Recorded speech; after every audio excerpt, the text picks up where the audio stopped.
That evening, after finishing dinner, I felt hot and sweaty. I decided to take a shower to feel more comfortable. The bathroom was small, but the warm water flowing over my skin felt gentle and pleasant. After finishing my shower, I chose a soft beige dress that I usually wore at home, a V-neck dress with a long zipper in the back. I went into the bedroom to put it on, but when I pulled up the zipper, I found that it was stuck in the middle. No matter how hard I tried, I couldn't pull it up. I tried, but I couldn't pull it up at first. I looked around, a bit confused, thinking about asking my husband for help. But when I stepped into the living room, I saw that the light was on, and only my father-in-law was sitting in the chair.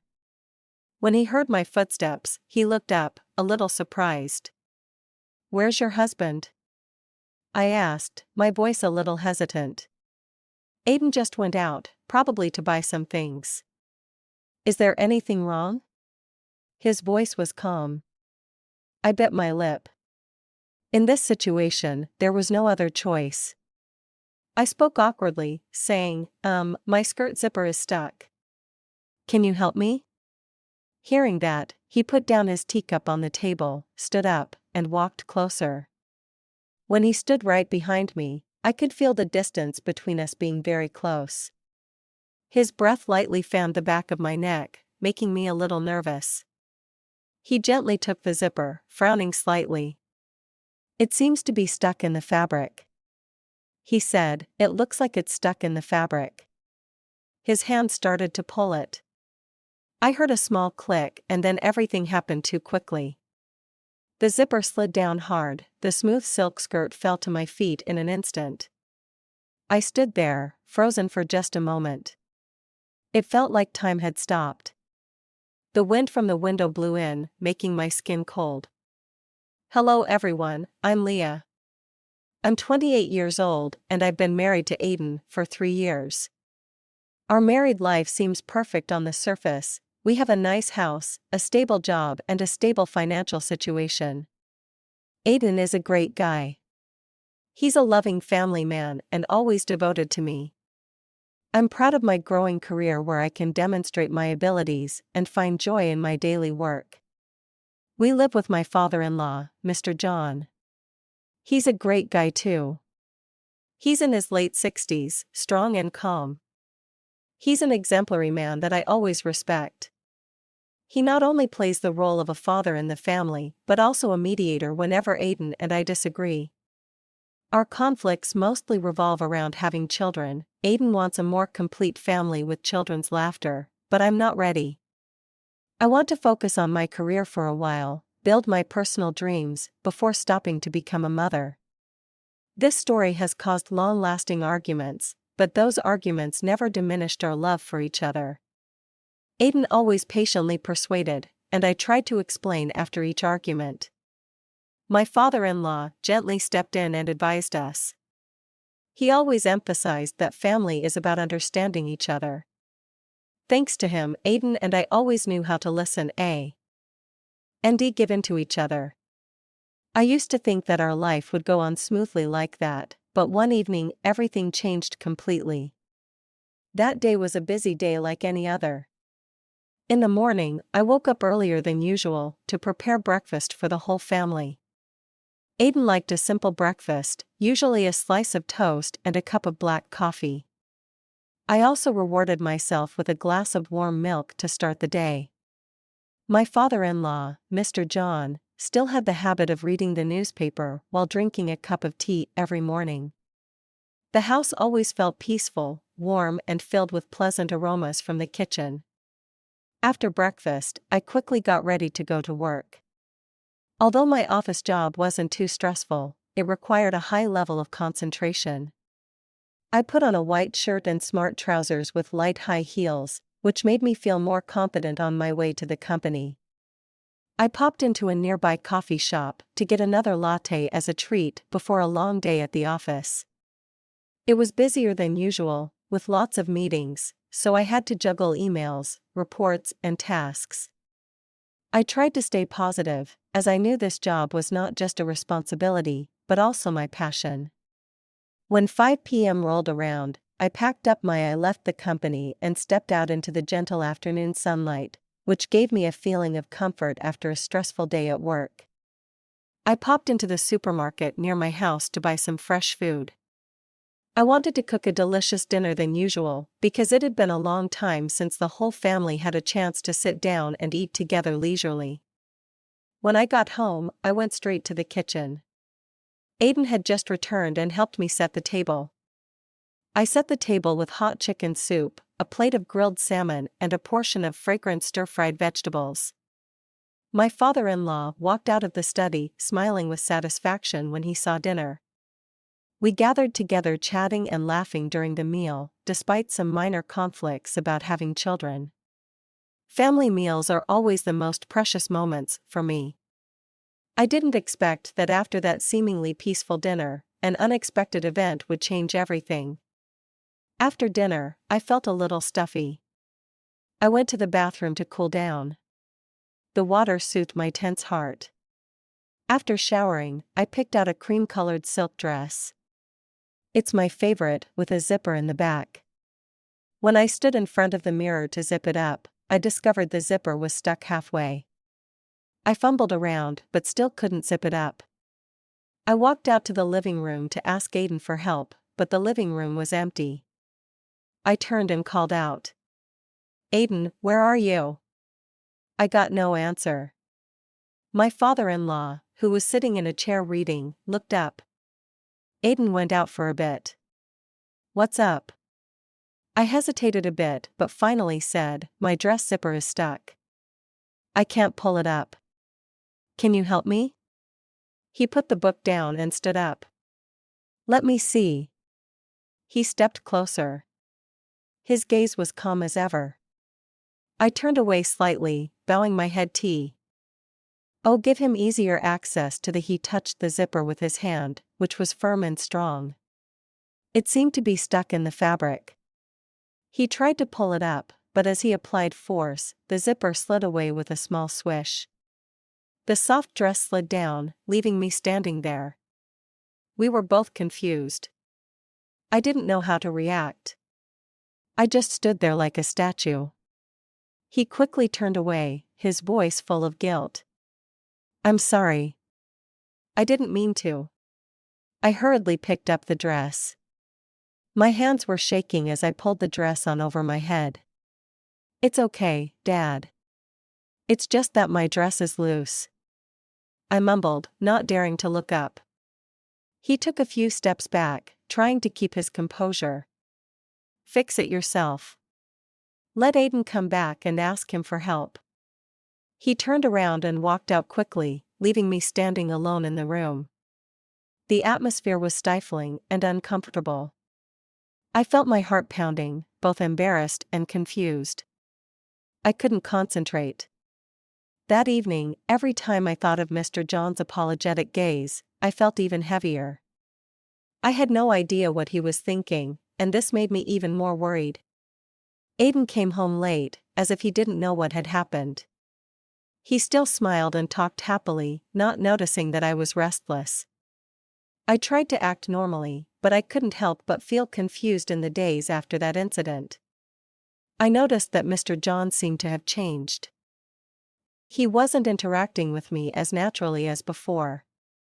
He was always trying to avoid my eyes whenever we accidentally met in the house, which made me feel uneasy. I didn't know how to start talking to him to make this awkwardness go away. There were times when I accidentally caught him staring at me.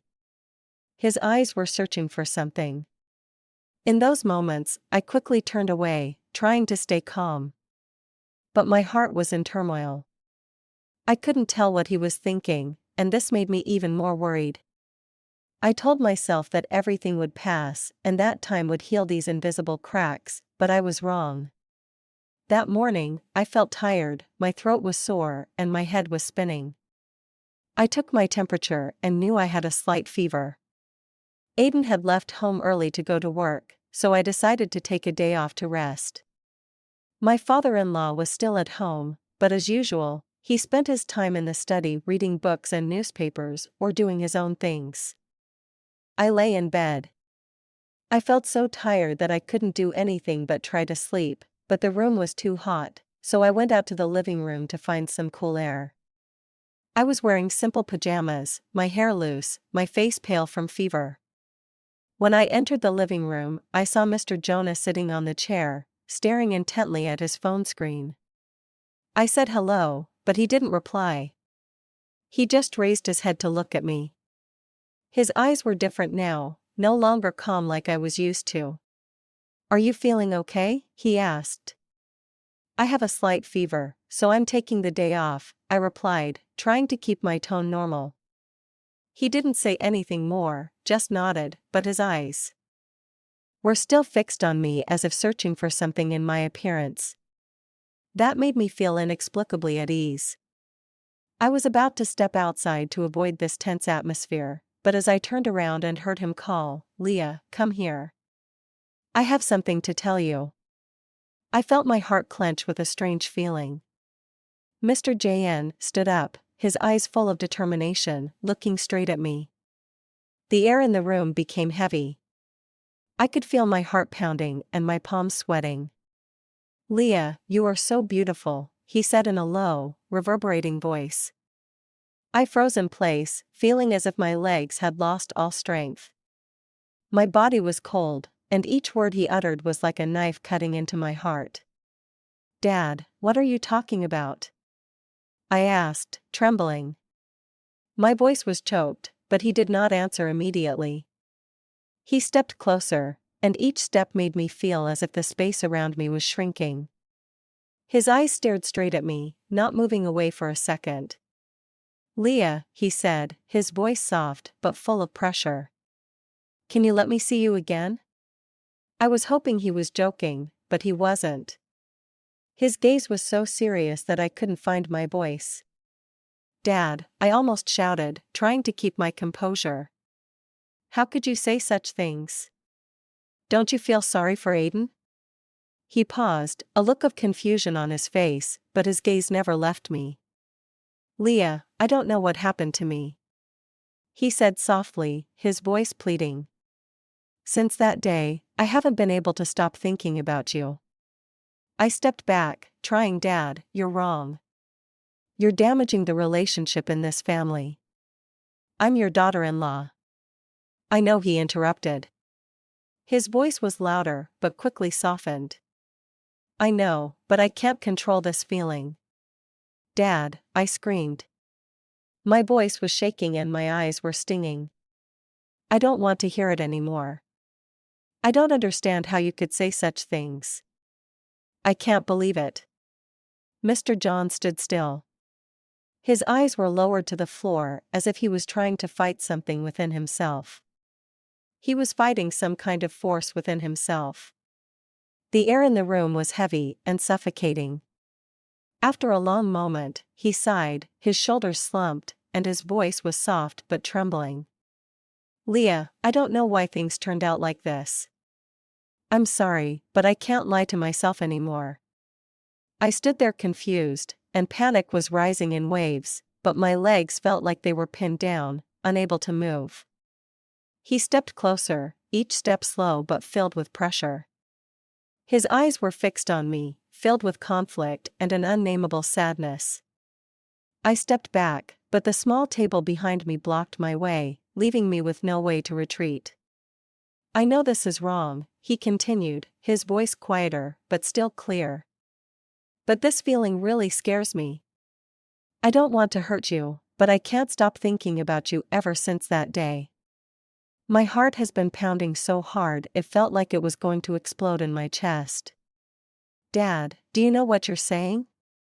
We can't do this. This is wrong. It's going to ruin everything." I screamed, my voice cracking with emotion. He stopped in front of me, his eyes filled with pain. "I know, Leah.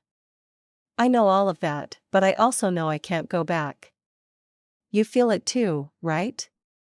His question was like a knife that cut deep into my mind. I shook my head, trying to deny it, but my body refused to obey my mind. His eyes were pleading, not with pressure, but with a feeling of helplessness and nakedness. I don't know what happened in that moment. The whole room seemed to blur, and all sound seemed to disappear. When he took a step forward, the distance between us was almost erased. I didn't retreat, all the invisible boundaries between me and him had disappeared in an instant. When it was all over, I sat on the chair, my hands shaking uncontrollably. My heart was still pounding, but now the feeling was no longer of conflict, but of deep fear. I couldn't believe what had just happened. He was standing in front of me, his eyes full of shock. "Leah," he started to say, but his voice was choked. "No, don't say anything," I interrupted, trembling. "Don't say anything more." I stood up, feeling like my legs had no strength left, but I still tried to walk quickly towards the door. As my hand touched the doorknob, he spoke again, his voice full of pain. "Leah, I'm sorry. I'm really sorry. I didn't mean to do it. I'm sorry." He didn't turn around, just quietly left the room. Tears streamed down my cheeks. I was filled with guilt and confusion. I didn't know how to face myself, Aiden or John, after what had just happened that night. I lay in bed unable to sleep. Images, feelings, and words haunted my mind. I wondered how things got this far and how we could face reality from here. I had no answer, and perhaps neither did John, in the days that followed. I lived in constant torment. The thought of telling Aiden everything kept lingering in my mind, but every time I thought about it, I felt helpless. I knew that if Aiden found out about my father, it would ruin their relationship. I tried to keep everything inside, suppressing the pain and guilt, but that only made me feel more suffocated. I realized that the only thing I could do was leave. That way, things would stop going further and protect this family from collapsing. I started making plans, but I tried to keep a smile on my face. I kept my face as normal as possible. I didn't want Aiden to notice anything was wrong before I had the courage to say what I wanted every day. I made breakfast, cleaned the house, and smiled as if everything was going smoothly. But in my heart, I had made up my mind. One evening after dinner, as the family gathered in the living room, I waited for an opportunity to speak to Aiden. I said softly, trying to keep my voice calm, "I have something to tell you." Aiden looked up at me, his eyes filled. I could see that something was wrong. I took a deep breath, trying to calm myself. "I think we should move out. We can start a new life somewhere else. I feel like it would be good or both of us." Aiden froze, his eyebrows furrowed. "Why do you suddenly want to do that? We've been doing just fine. Is there something wrong?" I shook my head, trying to smile reassuringly. "No, it's just that I wanted us to have some space. I think it would be good for us. It's time to leave." Aiden put his hand on my shoulder. His voice was serious. "Leah, I know something is wrong. You don't need to hide it from me. Tell me what's wrong." Before I could answer, Jan came down the stairs. He had heard the whole conversation. "Leah is right," John said. His voice was low but firm. "Aiden, I think you two should move out. You and Leah need some space to build your lives. I don't want to keep you two here forever." Aiden's eyes filled with surprise, but he said, "Dad, I don't want to leave you. I think we can still live together." Mr. John smiled and patted Aiden on the shoulder. "You don't need to worry about me. I'm fine. You and Leah should do what's best for your future." I felt a mixture of sadness and relief. I knew why Mr. John helped me. It was his way of making amends and of keeping this family from falling apart. When night fell, I stood in my room looking out of the window with an empty feeling. I knew that leaving was the right thing to do, but I would still feel the pain and guilt wherever I went. My story taught me a profound lesson: every mistake starts with a small boundary being broken. Sometimes it's just a moment of carelessness or a moment of weakness, and it can lead to unpredictable consequences. We're all imperfect. It's important to recognize mistakes, face them, and correct them. Always cherish the relationships around you, especially family. Family is not only a shelter, but also a responsibility to preserve. One wrong action can destroy everything we have built over the years, so stay alert, keep your limits, and don't let your emotions get the better of you. If you're in a similar situation, my advice is to choose the action that causes the least harm to everyone. Sometimes leaving is not an escape, but the best way. To protect the people you love, you have to let go. This frees you up and helps you keep the good values you want to protect. I left that house with sadness and profound lessons. Life is a long journey, and I told myself I would never let myself go astray again. My story ends here. What happened was the biggest lesson in my life, reminding me of the value of family and responsibility. Thanks everyone for listening. I hope this story will help you avoid similar mistakes.